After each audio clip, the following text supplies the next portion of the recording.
दोस्तों, story night के एक नए एपिसोड में आपका फिर से स्वागत है। हमारे चैनल पर आपको भूत, पिशाच, आत्मा जैसे सभी प्रकार की डरावनी कहानियां मिलेंगी। दोस्तों, आज की कहानी एक लड़के के बारे में है जो रोज रात को सपने में किसी से बात करता होता है, और जब ये बात उसे पता चलती है तब वो सपने वाला शख्स उसके सामने होता है, और उसके बाद जो घटता उसके साथ, ये तो कहानी में चलकर आपको पता चलेगा। दोस्तों, ये कहानी बहुत ही डरावनी होने वाली है, तो चलिए कहानी शुरू करते हैं।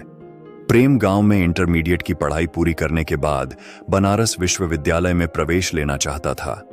प्रेम का दिमाग जितना तेज था, उससे भी अधिक प्रभावशाली और आकर्षक उसका व्यक्तित्व था। बहुत सारी लड़कियां उस पर अपनी जान छिड़कने के लिए तैयार बैठी रहती थीं, लेकिन उसका पूरा ध्यान पढ़ाई पर ही था।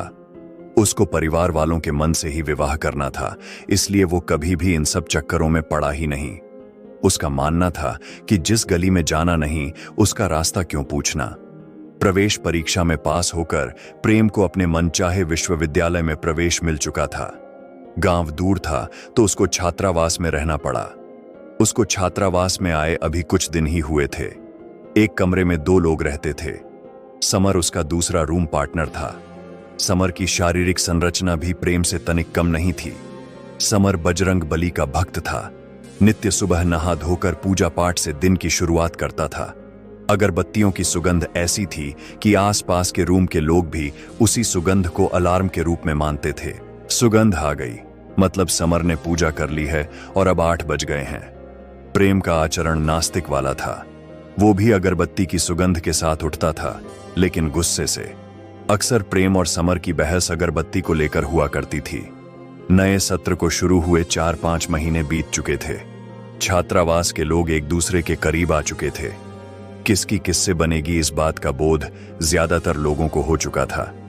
कुछ लोग तो अपने करीबी दोस्तों के कमरे में ही दिन रात पड़े रहते थे। अगर किसी को ढूंढना है तो उनके करीबी के रूम में पहले जाते थे। अभी तक प्रेम का कोई ऐसा करीबी नहीं बन पाया था। अगर उसका जागरण होता था तो उसका कारण केवल मित्र के कमरे में पढ़ाई का होता था। वो मौज मस्ती में कम शामिल होता था। एक रात प्रेम किसी और कमरे में पढ़ रहा था। इस वजह से समर को अकेले अपने कमरे में सोना पड़ा। रात ढल रही थी। समर गहरी नींद के आगोश में था, लेकिन उसके हाथ पांव हिल रहे थे। वो हाथों को ऐसे बांधता जैसे किसी को गले लगा रहा हो।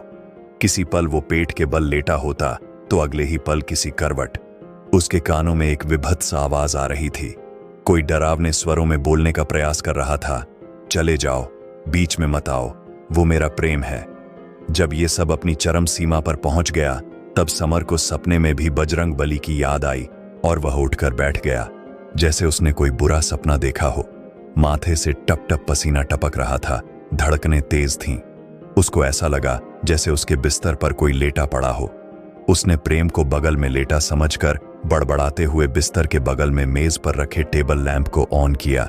प्रेम वहां नहीं था, वहां पर कोई नहीं था। फिर उसने इसको बुरा सपना मानकर थोड़ी देर हनुमान चालीसा पढ़ा, फिर टेबल लैंप जलते ही छोड़कर लेट गया। उसकी आंखें खुली ही थीं कि उसने ये क्या देख लिया। ठीक उसके ऊपर सीलिंग पर उसके सपने में आई लड़की चिपकी पड़ी थी, लेकिन सपने जैसी सुंदर नहीं थी। वो लंबे लटियाए हुए बाल समर के बिस्तर तक बिखरे थे। चेहरा साफ दिख रहा था, काले काले दांत, खून जैसी लाल आंखें, आंखों में अंगारे। यह सब देखकर समर का गला कुंठित हो गया। वह जोर जोर से चिल्लाने का प्रयास कर रहा था, लेकिन कोई आवाज नहीं निकल रही थी। 2 मिनट के भीतर उसके पड़ोसी दरवाजा तोड़कर अंदर आ चुके थे। समर की चीत्कारें इतनी भीषण थीं कि पूरा हॉस्टल उसके रूम के बाहर जमा हो चुका था। उसके पास पहुंचने के बाद भी उसका चिल्लाना बंद नहीं हुआ। दूसरे छात्र जैसे तैसे उसको होश में लाए। सबकी जगते हुए बाकी की रात बीती। समर ने सुबह होते ही प्रेम को सारी बातें बताईं और एक साथ कमरा बदलने के लिए बोला। प्रेम को समर की कथा मनगढ़ंत लगी। उसने तनिक भी विश्वास नहीं किया। प्रेम उसी कमरे में रह गया। समर उस कमरे से दूर वाले कमरे में हमेशा के लिए चला गया।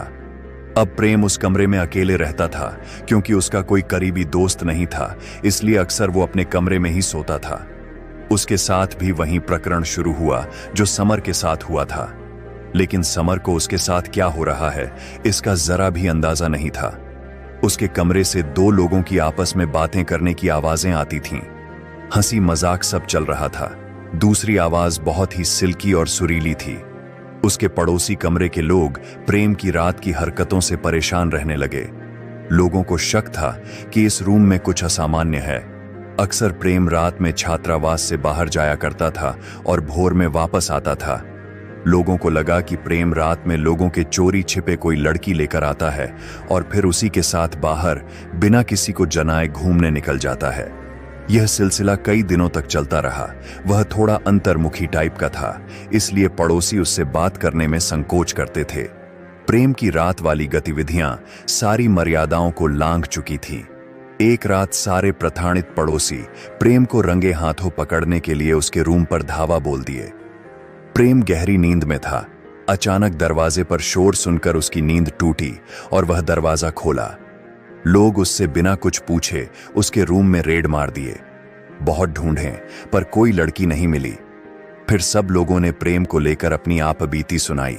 लड़की से बात करने की सुरीली आवाज, प्रेम का काली रातों में बाहर जाना और भोर में लौटना इत्यादि। प्रेम बड़ा असमंजस में था क्योंकि ये सारी चीजें उसने सपने में देखा था, लेकिन उसके सपने के बारे में औरों को कैसे पता चला, यह बात उसको खटकी। उसके रोज के सपने में एक ही लड़की कैसे दिख सकती थी, वही खूबसूरत चेहरा जिसके बगल में वो कभी मणिकर्णिका घाट पर बैठता था तो कभी दशाश्वमेध घाट पर। उसका गंगा का पानी छूना, एक दूसरे पर पानी फेंकना, वो उसी लड़की को देखने की इच्छा मन में लिए क्यों सोता था? क्या उसको उस सपने वाली लड़की से प्यार हो गया था? इन सब सवालों का जवाब प्रेम की नास्तिकता के परे था। उसके पड़ोसी उसको अपना ध्यान रखने और सजग रहने की नसीहत देकर अपने अपने रूम में चले गए। अगली रात सोने से पहले प्रेम थोड़ा भयभीत था। वो सोच ही रहा था कि आज सपने में उस लड़की को न देखूं, तभी वही खूबसूरत लड़की उसके बिस्तर पर बैठी मिली। साक्षात प्रकट। प्रेम, ये जो तुम देख रहे हो वो सपना नहीं है। मैं सच में तुमसे प्यार करती थी और करती हूं। लड़की ने बोला, मैं हरदम तुम्हारे साथ रहती हूं, तुम्हें अकेला कभी नहीं छोड़ती हूं। प्रेम डर के मारे कुछ भी नहीं बोल पा रहा था। लड़खड़ाते हुए उसने बोला, मुझे छोड़ दो, मैंने क्या बिगाड़ा है? तुम मेरा नाम कैसे जानती हो? तुम मेरे प्रेम हो, मैंने बरसों तुम्हारा इंतजार किया है। लड़की ने बोला, मेरी शादी तय हो गई है। प्रेम ने कहा। इस बात को सुनकर लड़की अपने खूंखार रूप में आ जाती है। वही रूप जो समर ने देखा था, बस इस बार उसके आंख, नाक, कान से खून ही खून बह रहा था, जैसे उसका गुस्सा खून के रूप में फूटा हो। तुम मेरे ही रहोगे, किसी और के नहीं हो सकते हो, मैं होने नहीं दूंगी, वो आत्मा बोली। प्रेम बेहोश हो गया। सुबह अपने घर वालों को यह सब बातें बताई। घर वालों ने गंभीरता से नहीं लिया। इधर लड़की प्रेम को खुद से शादी के लिए राजी कराने के लिए बाथरूम में अपने शरीर के अंग एक एक करके काट कर फेंकने लगी। कभी अंगुली, कभी हाथ, कभी उसकी जीभ होती थी। लेकिन प्रेम आत्मा से शादी के लिए हामी कैसे भर सकता था? वो सीधे अपने गांव भाग गया। घर वाले उसकी पागलों वाली हालत देखकर डर गए और एक तांत्रिक के पास प्रेम को लेकर गए। तांत्रिक को समस्या की जड़ का पता चल चुका था। लड़की को किसी प्रेम नाम के लड़के से प्यार हुआ था। लड़की सच्चे प्यार में थी, लेकिन लड़का उसको अपने गले की हड्डी मानने लगा था। वो लड़का अब इस लड़की से छुटकारा पाना चाहता था। एक दिन लड़के ने उसी रूम में लड़की को सोते समय ही गला घोंटकर मार दिया था। उस कमरे के बाथरूम में लड़की की लाश को दफन कर दिया। लड़की सुबह का सूरज नहीं देख पाई। उसके बाद उस लड़के ने रूम आनन फानन में छोड़ दिया। तब से लड़की की आत्मा सुबह होने का इंतजार कर रही थी। लड़की प्रेम का इंतजार करती रही। तब से पहली बार कोई प्रेम नाम का लड़का उस रूम में रहने आया था। उस आत्मा ने प्रेम के रूम पार्टनर सागर को अपने और प्रेम के बीच का रोड़ा समझकर उसको डराकर भगा दिया।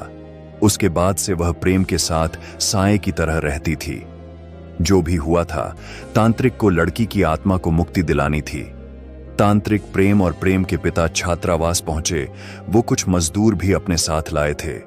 महामृत्युंजय मंत्रोच्चार के बीच प्रेम के रूम के बाथरूम की खुदाई की गई।